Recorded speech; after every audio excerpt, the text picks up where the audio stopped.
All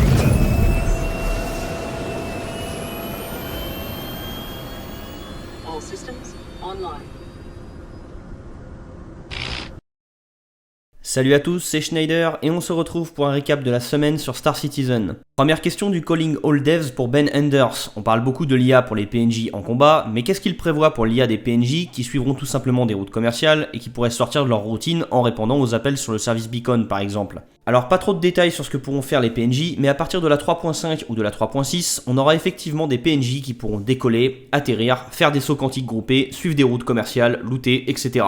Seconde question pour Steve Tuberfield, concernant les casiers de rangement, comment ça va fonctionner? Tout simplement, quand vous vous approcherez d'un casier de rangement, il vous suffira d'ouvrir votre mobiGlas pour pouvoir récupérer ou déposer vos armes, combinaisons et équipements, ou carrément sélectionner des loadouts prédéterminés. Troisième question pour Luke Presley, quoi de neuf concernant les circuits de course? Ils ont voulu en faire pour la 3.0, mais pendant le développement, les lunes de Crusader étaient trop souvent remaniées et du coup les tracés des circuits étaient plus du tout valides. En fait, ils se sont carrément mis à essayer de faire des courses procédurales. Au lieu de sélectionner un circuit prédéterminé, vous sélectionnerez un lieu et le jeu déterminera des checkpoints aux alentours pour constituer un tracé intéressant. Apparemment, c'est bien avancé, mais ils se concentrent sur l'équilibrage pour qu'il n'y ait pas que les petits vaisseaux de course qui puissent gagner. Ils pensent à plein de choses, comme obliger les joueurs à tenir certains checkpoints, revenir en arrière, annoncer le prochain checkpoint dès qu'un joueur aura traversé le dernier, permettre aux joueurs de se détruire, etc. C'est déjà fonctionnel pour les joueurs, pour les courses à la surface des planètes et dans les champs d'astéroïdes où les PNJ peuvent déjà participer. Quatrième question, toujours pour lui, est-ce qu'on pourra mettre en favori des lieux bien précis et s'en servir comme destination sur la Star Map? Oui, et c'est justement ces points qu'on pourra vendre sur le marché. Il a malheureusement pas donné de date. Dernière question pour Dennis Crow, un ancien employé de Rockstar Games, quand est-ce qu'on aura une roadmap pour 2019? En fait, ils en feront pas, ils comptent tout simplement mettre régulièrement la roadmap du site à jour, de sorte à ce qu'on ait toujours une prévision sur les 4 prochains trimestres. Toujours lundi, CIG a créé un fil de discussion sur le Spectrum pour présenter un concours de capture d'écran visant à gagner un SSD Optane 900p. Ce concours se déroulera sur 3 semaines et pour la première, l'objectif était de réaliser des captures d'écran de bataille spatiale. Je vous mets le lien du fil de discussion Spectrum dans la description. Vous n'aurez pas eu le temps de participer si vous n'étiez pas déjà au courant, vu que la première semaine de concours se terminera le lendemain de la publication de cette vidéo, donc surveillez le Spectrum pour les 2 autres semaines à venir. Le lore post de mardi était la dernière partie de la trilogie racontant la participation d'Hypatia Daring à la Murray Cup. Dans la première partie, on découvrait sa rivalité avec 2 concurrents, un Shi'an nommé Motak et un humain nommé Remisk, et son amitié avec un pilote Tevarin légendaire. Dans la seconde partie, on découvrait que Remisk et Motak étaient effectivement des tricheurs et que leur magouille allait du sabotage de vaisseaux aux tentatives d'assassinat de couloir sur Hypatia et son ami Tevarin. Avant la deuxième course, on apprenait que Motak avait fait chanter Remisk pour le forcer à s'injecter un produit dopant, et durant la course, le vaisseau d'Hypatia a évidemment eu une avarie au moment le plus critique, lui faisant frôler la mort. Dans la troisième partie, Hypatia se réveille donc à l'hôpital et apprend que Remisk, son concurrent humain, a eu une crise de démence et a avoué toutes ses tricheries avant de finir catatonique. Son concurrent Shi'an, Motak, lui rend visite à l'hôpital et lui propose son M50 personnel pour qu'elle puisse continuer de participer au championnat. Ne pensant pas le Shi'an suffisamment stupide pour tenter de tricher après les aveux de Remisk, elle accepte. Sauf que la Murray Cup, c'est pire que le Tour de France et Motak, c'est une sorte de Billy Mitchell. Sur la grille de départ, le Shi'an profite d'une poignée de main avec le pilote Tevarin pour lui injecter une drogue, et durant la course, il pirate les commandes de son ancienne M50 prêtée à Hypatia. Elle parviendra à rétablir le contrôle sur son vaisseau en trafiquant les câbles sous le tableau de bord, tandis que son ami Tevarin parviendra à résister aux effets de la drogue et à faire s'écraser son vaisseau contre celui de Motak, permettant à Hypatia de gagner la course et la coupe.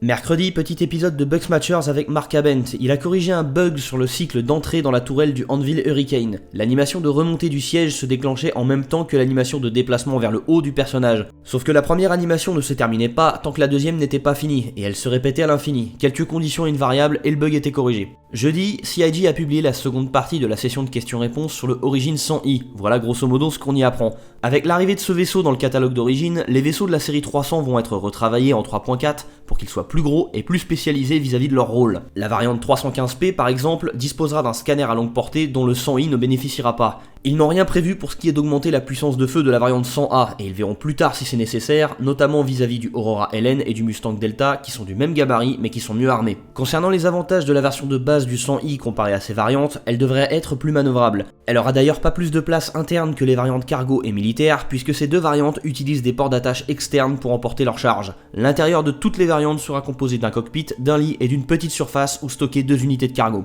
Comme chaque fin de mois, l'épisode d'Around the Verse traitait de Squadron 42. La première partie de l'émission présentait les derniers progrès de façon assez générale. Ils ont continué le travail sur le shader du verre pour lui donner plus de possibilités. Ils ont du coup pu réduire l'éblouissement et les reflets dans le cockpit et agrémenter les structures en verre des environnements avec plus de reflets, de buées, de crasses, de rayures et même de fissures. On pourra d'ailleurs en être le responsable en cassant certains écrans. En parlant d'écran, ils sont en train de développer une solution pour y créer des interférences. Ça pourra venir notamment des perturbations électromagnétiques dans le champ d'astéroïdes du système Odin et ça permettra évidemment d'ajouter une tension supplémentaire pendant certaines scènes, étant donné que vous serez parfois contraint de subir ces interférences quand vous aurez besoin de vos instruments. Concernant le champ d'astéroïdes du système Odin, ils continuent de travailler dessus et c'est assez compliqué puisque c'est un environnement unique dont l'identité dépend d'éléments visuels, audio, d'effets spéciaux, de mécaniques de gameplay et ils doivent combiner tout ça en sachant que le résultat doit être déboussolant, intimidant, mais intuitif lorsqu'on y circulera. Dans l'Idris, vu que l'effectif de l'équipage a sacrément évolué, ils ont dû rajouter des chambres individuelles là où il restait de la place. Quelques images ensuite de la station de minage Sabine Interstellar qui aura un rôle important dans Squadron 42. Là encore, ils ont dû y mettre un monorail pour se déplacer plus rapidement, tant la zone sera grande.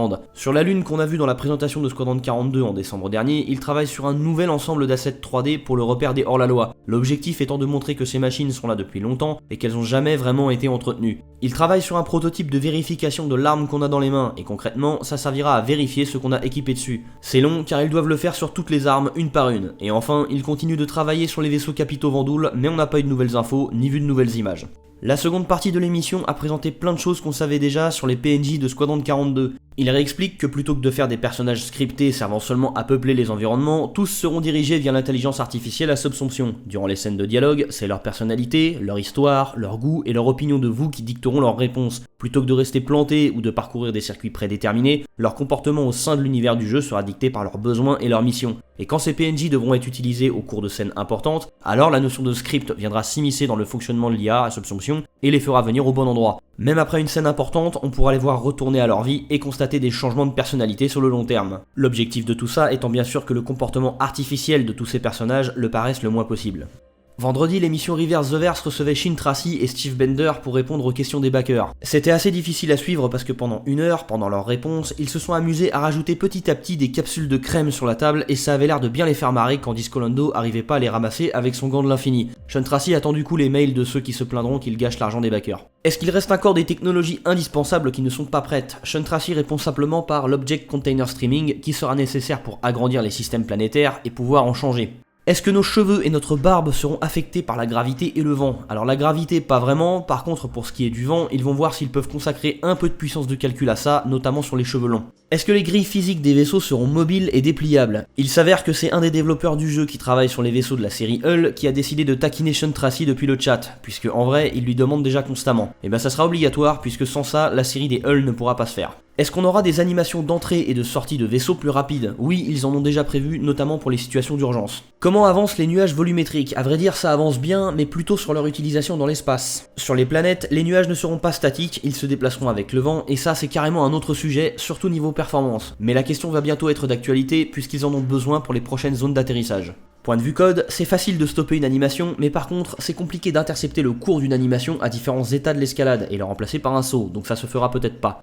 Est-ce qu'il s'inspire d'autres jeux pour le développement de Squadron 42 et de Star Citizen? Oui, et de toute façon c'est obligatoire pour eux de comparer leur travail à ce qui se fait déjà, et pour ce qui est des éventuelles accusations de copie sur la concurrence, c'est nécessaire pour voir comment d'autres sont déjà parvenus à résoudre certains problèmes. Shin Tracy aimerait d'ailleurs qu'on dispose de maps en 3D à l'intérieur des vaisseaux capitaux pour qu'on puisse s'y orienter plus facilement, et pour ça il propose de s'inspirer de ce qui se fait déjà dans les donjons de Zelda Breath of the Wild. Enfin, est-ce qu'on aura des emotes activables en étant en mouvement? Oui, sur le long terme c'est prévu, même chose pour les emotes comme les high five qui consisteront à interagir avec d'autres joueurs. Samedi, CIG a mis à jour sa roadmap et à part le minage qui a bien avancé, il y a que les terminaux d'achat, le système de regroupement, l'IA des PNJ pour le vol, le 600i et l'Eclipse qui ont avancé et pas beaucoup. A mon avis, c'est surtout dû au fait qu'il passe beaucoup de temps sur la stabilisation de la 3.1 qui vient d'accueillir son 4ème correctif. Et pour finir, toujours samedi, on a appris via la newsletter de CIG que la CitizenCon 2018 se déroulera à Austin le mercredi 10 octobre. Et oui, ça tombe en plein milieu de la semaine. C'est la fin de cette vidéo et j'espère qu'elle vous a plu. Sur ce, je vous dis à samedi prochain et d'ici là, portez-vous bien, citoyens.